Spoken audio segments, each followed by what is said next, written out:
Hello everyone, welcome to my YouTube channel. Appu ತುಂಬ ದಿನದಿಂದ pasta ಮಾಡಿಕೊಡಮ್ಮ ಅಂತ ಕೇಳ್ತಿದ್ದ. ನಾನು ಆಫೀಸ್ಗೆ ಹೋಗೋದ್ರಿಂದ ನನಗೆ ಫ್ರೀನೇ ಸಿಕ್ಕಿರಲಿಲ್ಲ. ಸೊ ಇವತ್ತು ವೀಕೆಂಡ್ ಆಗಿರೋದ್ರಿಂದ ಮನೆಯಲ್ಲೇ ಇದ್ದೆ ಅಲ್ವಾ, ಸೊ ಮಾಡಿಕೊಡೋಣ ಅಂತ ಮಾಡ್ತಾಯಿದ್ದೀನಿ. ಯೂಶ್ವಲಿ ನಮ್ಮ ಮನೇಲಿ ನಮಗೆಲ್ಲ ಏನು ಅಡುಗೆ ಮಾಡ್ತೀವೋ ಅವನು ಅದನ್ನೇ ತಿಂತಾನೆ. ಅವನಿಗೆಲ್ಲ ಏನು ಸ್ಪೆಷಲಾಗಿ ಮಾಡಿಕೊಡಲ್ಲ. ಸೊ ಇವತ್ತು ಅವ್ನು ಕೇಳಿದ್ದು ಮಾಡೋಣ ಅಂತ ಪಾಸ್ತಾ, ಸಿಂಪಲ್ಲಾಗಿ ಒಂದು ಪಾಸ್ತಾ ಮಾಡ್ತಾಯಿದ್ದೀನಿ.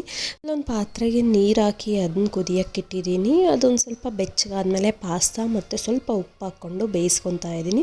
ಈ ಕಡೆ ಬೇಯಿಸ್ಟ್ರಲ್ಲಿ ನಾನೆಲ್ಲ ತರಕಾರಿ ಹಚ್ಕೊತಾ ಇದ್ದೀನಿ. ನಿಮ್ಮ ಹತ್ರ ಯಾವ ತರಕಾರಿ ಇರುತ್ತೋ ಅದನ್ನ ಯೂಸ್ ಮಾಡ್ಕೊಂಡು ಮಾಡ್ಕೋಬೋದು. ನಾನಿಲ್ಲೊಂದು ಈರುಳ್ಳಿ, ಅರ್ಧ ಕ್ಯಾರೆಟು, ಅರ್ಧ ಕ್ಯಾಪ್ಸಿಕಮ್ ಹಾಕ್ಕೊಂಡು ಮಾಡ್ಕೊತಾ ಇದ್ದೀನಿ. ಸೊ ನಿಮ್ಮ ಹತ್ರ ಸ್ವೀಟ್ ಕಾರ್ನ್ ಇದ್ದರೆ ಅದನ್ನು ಹಾಕ್ಕೊಂಡ್ರೆ ತುಂಬ ಚೆನ್ನಾಗಿ ಬರುತ್ತೆ. ಅದ್ರ ಜೊತೆಗೆ ಸ್ವಲ್ಪ ಶುಂಠಿ, ಸ್ವಲ್ಪ ಬೆಳ್ಳುಳ್ಳಿನ ಸಣ್ಣ ಸಣ್ಣದಾಗಿ ಹಚ್ಕೊತಾ ಇದ್ದೀನಿ. ಶುಂಠಿ ಬೆಳ್ಳುಳ್ಳಿ ಪೇಸ್ಟ್ಗಿಂತಲೂ ಇದನ್ನ ಯೂಸ್ ಮಾಡಿಕೊಂಡ್ರೆ ತುಂಬ ರುಚಿಯಾಗಿ ಬರುತ್ತೆ.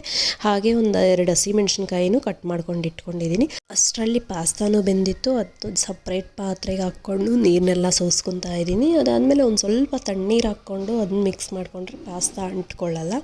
ಆಮೇಲೆ ಒಂದು ಪ್ಯಾನ್ಗೆ ಬಟರ್ ಹಾಕ್ಕೊಂಡು ಶುಂಠಿ ಮತ್ತು ಬೆಳ್ಳುಳ್ಳಿನ ಹಾಕ್ಕೊಂಡು ಒಂದು ಸ್ವಲ್ಪ ಫ್ರೈ ಮಾಡ್ಕೊತಾ ಇದ್ದೀನಿ. ಅದಾದಮೇಲೆ ಹಸಿಮೆಣ್ಸಿನ್ಕಾಯಿ, ಈರುಳ್ಳಿ ಹಾಕಿ ಒಂದು 5 ನಿಮಿಷ ಫ್ರೈ ಮಾಡ್ಕೋಬೇಕು.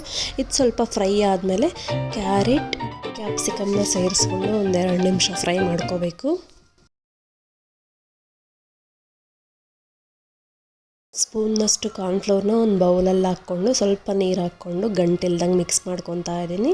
ಚೆನ್ನಾಗಿ ಮಿಕ್ಸ್ ಮಾಡ್ಕೊಂಡಿದ್ದಾದಮೇಲೆ ಅದನ್ನು ಹಾಕ್ಕೊಂಡು ಚೆನ್ನಾಗಿ ಮಿಕ್ಸ್ ಮಾಡಿಕೊಂಡು ಒಂದು 2ರಿಂದ 3 ನಿಮಿಷ ಬೇಯಿಸ್ಕೋಬೇಕು. ಅದನ್ನ ಸ್ಟಿರ್ ಮಾಡ್ತಾನೆ ಇರಬೇಕು, ಇಲ್ಲ ಅಂದರೆ ತಳ ಹಿಡಿದ್ಬಿಟ್ಟಿರುತ್ತೆ. ಅದಾದಮೇಲೆ ಸ್ವಲ್ಪ ಚಿಲ್ಲಿ ಪೌಡ್ರು, 1 ಸ್ಪೂನ್ನಷ್ಟು ಟೊಮೊಟೊ ಕೆಚಪ್ ಹಾಕಿ ಒಂದು 2ರಿಂದ 3 ನಿಮಿಷ ಫ್ರೈ ಮಾಡ್ಕೋಬೇಕು. ಆಮೇಲೆ ಬೇಯಿಸಿಟ್ಕೊಂಡಿರೋ ಅಂಥ ಪಾಸ್ತಾನ ಹಾಕಿ ಸ್ವಲ್ಪ ಉಪ್ಪು, 1 ಸ್ಪೂನ್ನಷ್ಟು ಆರ್ಗೆನೋ ಹಾಕಿ ಒಂದು 5 ನಿಮಿಷ ಚೆನ್ನಾಗಿ ಮಿಕ್ಸ್ ಮಾಡ್ಕೊಂಡು ಫ್ರೈ ಮಾಡಿಕೊಂಡ್ರೆ ಪಾಸ್ತಾ ರೆಡಿ ಆಗಿಬಿಡುತ್ತೆ. ಇದು ತುಂಬಾ ಸಿಂಪಲ್ಲು, ತುಂಬ ಬೇಗನೂ ಮಾಡ್ಕೋಬೋದು. ಮಕ್ಕಳಂತೂ ತುಂಬ ಇಷ್ಟಪಟ್ಕೊಂಡು ತಿಂತಾರೆ.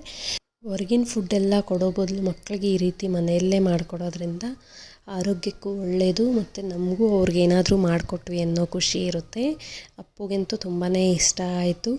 ನಿಮಗೇನಾದರೂ ಈ ವಿಡಿಯೋ ಇಷ್ಟ ಆಗಿದ್ದರೆ ಒಂದು ಲೈಕ್ ಮಾಡಿ. ಸಬ್ಸ್ಕ್ರೈಬ್ ಏನಾದರೂ ಮಾಡ್ಕೊಂಡಿಲ್ಲ ಅಂದರೆ ಸಬ್ಸ್ಕ್ರೈಬ್ ಮಾಡ್ಕೊಳ್ಳಿ. Thank you for watching. See you in the next vlog. Bye bye.